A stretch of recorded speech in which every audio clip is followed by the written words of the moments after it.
चलिए, तो आज सबसे पहले हम लोग एक टॉपिक पढ़ लेते हैं जिसका नाम है नंबर सिस्टम।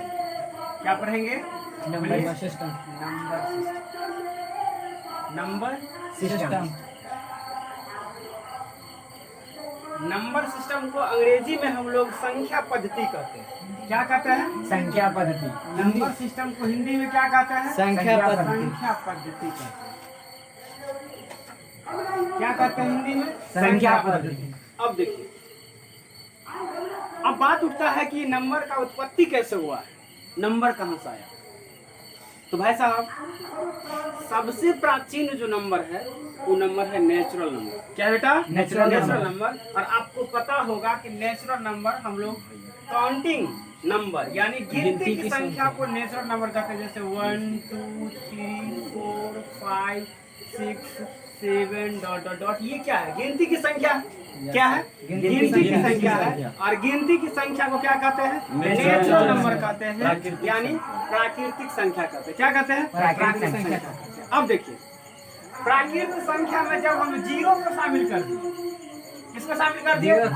जीरो को शामिल कर दिए, तब अब हो गया 0 1 2 3 4 5 6 7 डॉट डॉट डॉट। तो अब ये जो एक नया समुच्चय बन गया, एक नया सेट बन गया, इसे हम लोग पूर्ण संख्या कहते हैं। क्या कहते हैं? पूर्ण संख्या कहते हैं। क्या कहते हैं बेटा? पूर्ण संख्या। तो ये तो हमारा फंडामेंटल हो गया। क्या हो गया? फंडामेंटल हो गया। ये तो हमारा आधारभूत हो गया। लेकिन अगर हम लोग बात करेंगे अगर नंबर सिस्टम की हिस्ट्री का, तो आपको बतला दे कि क्लास 10th तक में नंबर का जो सबसे बड़ा समुच्चय है उसे हम लोग कहते हैं वास्तविक संख्या। क्या कहते हैं बेटा? वास्तविक संख्या। वास्तविक संख्या कहते हैं। क्या कहते हैं? वास्तविक संख्या। अंग्रेजी में इसे क्या बोलते हैं? बोलिए। Real number. Real number. देखिए, ये क्लास 10th तक का है। कहाँ तक है बेटा? क्लास 10th तक का। हाँ, जब आप 11th में जाएंगे तो ये रियल नंबर से भी आगे एक सेट बनेगा, जो सेट सम्मिश्र संख्या का बनेगा। किसका बनेगा? सम्मिश्र संख्या का बनेगा। कॉम्प्लेक्स नंबर का बनेगा। किसका बनेगा? कॉम्प्लेक्स नंबर का। तो वो हम लोग 11th में पढ़ते हैं। कहाँ पढ़ते हैं? 11th में पढ़ते हैं। लेकिन यहाँ तक यानी 10th तक की जो बात है, तो वहाँ तक अगर संख्याओं की सबसे बड़े परिवार की बात करें हम लोग, तो वह कौन संख्या है? वास्तविक संख्या। कौन संख्या है? वास्तविक संख्या। अब देखिए, वास्तविक संख्या दो भागों में बांटा गया। यानी वास्तविक संख्या कितने प्रकार के होते हैं? दो प्रकार के। दो प्रकार के होते हैं। यानी वास्तविक संख्या को दो भागों में बांटा गया। कितने भागों में? दो भागों में। एक पार्ट को हम लोग कहते हैं रेशनल नंबर। क्या कहते हैं बेटा? Rational number. सब आदमी बोलेंगे क्या कहते हैं? Rational number. और दूसरे को कहते हैं इरेशनल नंबर। क्या कहते हैं?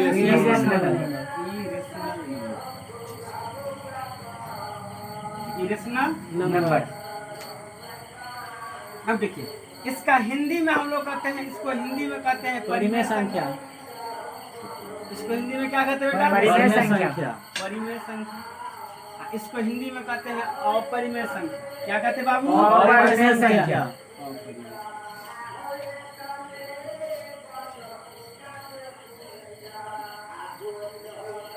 क्या कहते हैं? अपरिमेय संख्या। अब देखिए, अपरिमेय संख्या और परिमेय संख्या में अंतर क्या है? तो देखिए, जिससे वैसी संख्या जिससे हम लोग P/Q, क्या P/Q यानी P/Q के रूप में लिख सके। क्या कर सके? लिख सके। उसे हम लोग कहते हैं परिमेय संख्या। परिमेय संख्या। यानी इसका जो रूप है वह कैसा रूप है? P/Q। जहाँ याद रखेंगे P और Q दोनों क्या है? पूर्णांक। पूर्णांक। क्या बेटा? पूर्णांक है। पूर्णांक है। पूर्णांक के बारे में हम लोग आगे चर्चा करेंगे कि पूर्णांक क्या होता है। पूर्णांक संख्या कैसी संख्या है? पूर्णांक संख्या। और Q का मान कभी भी जीरो के बराबर नहीं होना चाहिए। अगर जैसे ही Q का मान 0 के बराबर हो गया तो पता है आपको, नजर हटी तो दुर्घटना घटी। इसका मतलब क्या होगा बेटा? जैसे ही अगर किसी भी संख्या को अगर आपका अंश अगर 0 हो गया तो वो अपरिभाषित हो जाता है। क्या जाता है? अपरिभाषित। क्या हो जाता है? अपरिभाषित। अपरिभाषित। क्या हो जाता है? अपरिभाषित हो जाता है। यानी अगर बात करें हम लोग तो क्या हो जाएगा? पी बट्टी अगर 0 दे दें क्या था? सॉरी लाइट कट गई थी। यानी यहाँ पर जब परिमेय संख्या होता है तो वह पी बट्टे क्यू के रूप में रहता है। किस रूप में रहता है? P बट्टे Q के P रूप में। बट्टे Q के रूप में रहता है, लेकिन Q का मान कभी भी 0 के बराबर नहीं होगा। नहीं होगा। Q का मान कभी भी 0 के बराबर नहीं होगा। अब देखिए, अब यहाँ पर Q का मान 0 के बराबर नहीं होगा तो Q का मान दो केस हो सकता है, या तो Q 1 के बराबर होगा या Q 1 के बराबर नहीं होगा। क्या है बेटा? या तो Q इक्वल टू 1 या Q नॉट इक्वल टू 1। तो अब देखिए, अगर यह Q ना तो 0 के बराबर है और ना ही 1 के बराबर है, तब यह जो परिमेय संख्या होगा वह भिन्न के रूप में होगा। किस रूप में होगा? भिन्न के रूप में होगा। किस रूप में होगा? भिन्न के रूप में होगा ना, फ्रैक्शन के रूप में होगा। किस रूप में होगा? फ्रैक्शन के रूप में होगा। यानी इसे हम लोग कहेंगे फ्रैक्शन फॉर्म।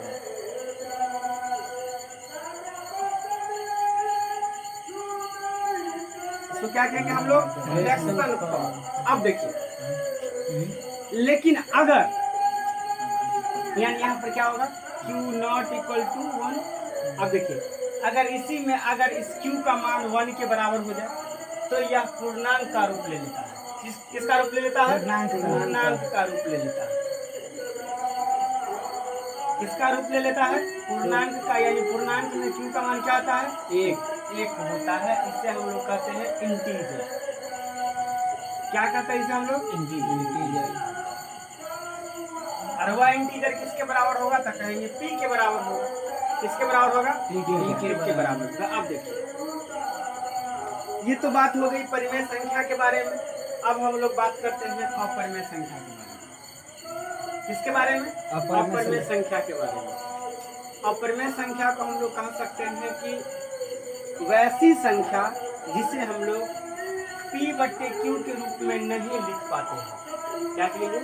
वैसी संख्या जिसे हम लोग P बट्टे Q के रूप में नहीं लिख पाते हैं।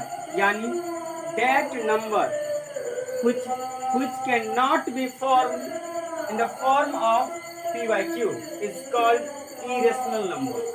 यानी वैसी संख्या जिसे हम लोग P बट्टे Q के रूप में नहीं लिख पाते हैं उसे क्या कहते हैं? इरेशनल नंबर कहते हैं, अपरिमेय संख्या कहते हैं। जैसे आप अपरिमेय संख्या को कह सकते हैं √3, √2, √5, √7 और पाई भी। याद रखेंगे, पाई भी क्या बेटा? ये अपरिमेय संख्या है। अपरिमेय संख्या है, लेकिन पाई का वैल्यू परिमेय संख्या होता है। 22/7 कैसा संख्या? परिमेय संख्या होता है। ATC दे दीजिए। ये कैसा संख्या है? परिमेय संख्या। कैसा संख्या है? ये है परिमेय और ये क्या है? अपरिमेय। क्या है ये? अपरिमेय। तो यहाँ तक जो लिखना चाहते हैं लिख लेंगे। तो सर इसमें पूर्णांक का अर्थ क्या होता है? पूर्णांक मतलब जिसका पूर्ण अंक हो। क्या हो? जिसका पूर्ण अंक हो। जैसे कि अगर हम लोग बात करेंगे 2/3 का, तो यहाँ पर देखिए ये 2 जो है 3 भाग में डिवाइड है। 2 क्या है? 3 भाग में डिवाइड है। यानी 2 जो है वह पूर्ण अंक के रूप में नहीं है, पूर्ण के रूप में नहीं है। लेकिन अगर यहीं पर हम लोग कहेंगे 2/1 तो इसे आप 2 लिख सकते हैं, जो क्या है? एक पूर्ण अंक है। क्या है? एक पूर्ण अंक है। इसीलिए हम इस 2 को हम लोग पूर्णांक कह सकते हैं। 2 को क्या कह सकते हैं? पूर्णांक। अंग्रेजी में कहेंगे इंटीजर। अंग्रेजी में क्या कहेंगे? इंटीजर। बैठ जाइए। और किसी को कोई डाउट? किसी को कोई डाउट? बता दे। चलिए जल्दी लिखिए।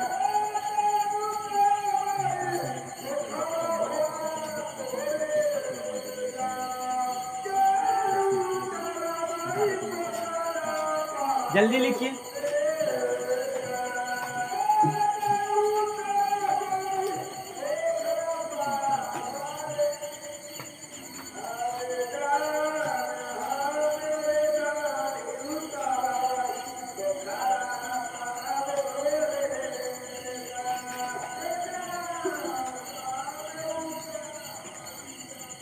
शुक्रिया।